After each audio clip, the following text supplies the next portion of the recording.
Injil Yosua pasal 17. Beginilah firman Tuhan, bagian undian yang ditentukan bagi suku Manasye, sebab dialah anak sulung Yusuf, ialah demikian, kepada Mahir, anak sulung Manasye, bapa Gilead, telah diberikan Gilead dan Basan, karena ia seorang tentara.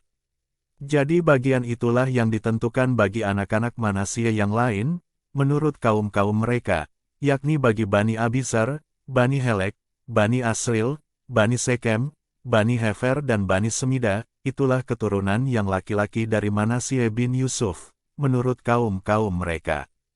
Tetapi Zelafehat bin Hefer bin Gilead bin Mahir bin Manasye tidak mempunyai anak laki-laki, tetapi hanya anak perempuan. Inilah nama anak-anaknya itu, Mahla, Noa, Hogla, Milka dan Tirsa.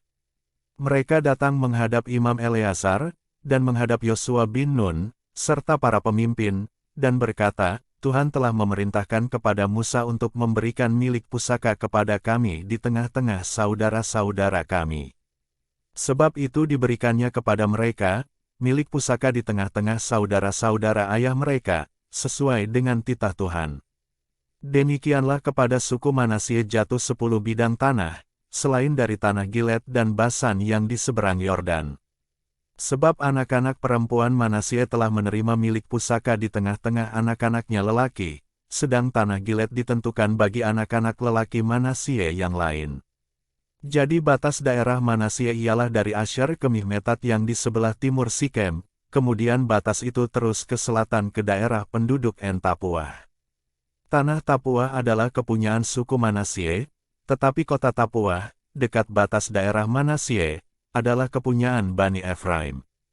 Kemudian batas itu turun ke Sungai Kana, ke sebelah selatan sungai itu. Kota-kota di sana adalah kepunyaan suku Efraim, sekalipun di tengah-tengah kota-kota suku Manasye. Selanjutnya batas daerah Manasye itu lewat dari sebelah utara sungai itu dan berakhir ke laut.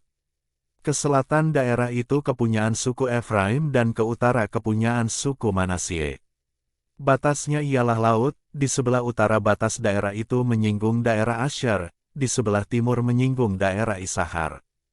Tetapi di daerah Isahar dan Asher ada juga kepunyaan suku Manasye, yakni Bet-Sean dengan segala anak kotanya, Yiplim dengan segala anak kotanya, penduduk Dor dengan segala anak kotanya, penduduk Endor dengan segala anak kotanya, penduduk Tanah dengan segala anak kotanya, dan penduduk Megido dengan segala anak kotanya, yakni ketiga daerah bukit itu. Tetapi Bani Manasye tidak dapat menduduki kota-kota itu, sebab orang Kanaan berhasil untuk tetap diam di negeri itu. Setelah orang Israel menjadi kuat, orang Kanaan itu dibuatnya menjadi orang Rodi, tetapi tidaklah sama sekali mereka itu dihalaunya. Berkatalah Bani Yusuf kepada Yosua, demikian, mengapa engkau memberikan kepadaku hanya satu bagian undian dan satu bidang tanah saja menjadi milik pusaka, padahal aku ini bangsa yang banyak jumlahnya, karena Tuhan sampai sekarang memberkati aku. Jawab Yosua kepada mereka, kalau engkau bangsa yang banyak jumlahnya, pergilah ke hutan dan bukalah tanah bagimu di sana di negeri orang Feris dan orang Refaim, jika pegunungan Efraim terlalu sesak bagimu. Kemudian berkatalah Bani Yusuf, pegunungan itu tidak cukup bagi kami, dan semua orang Kanaan yang diam di dataran itu mempunyai kereta besi, baik yang diam di Bet-Sean dengan segala anak kotanya maupun yang diam di lembah Yijril.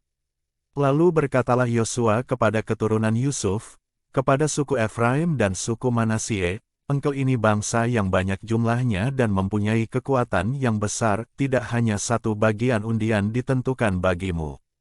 Tetapi pegunungan itu akan ditentukan bagimu juga, dan karena tanah itu hutan, haruslah kamu membukanya, kamu akan memilikinya sampai kepada ujung-ujungnya, sebab kamu akan menghalau orang Kanaan itu, sekalipun mereka mempunyai kereta besi dan sekalipun mereka kuat. Demikian firman Tuhan. Tuhan Yesus memberkati.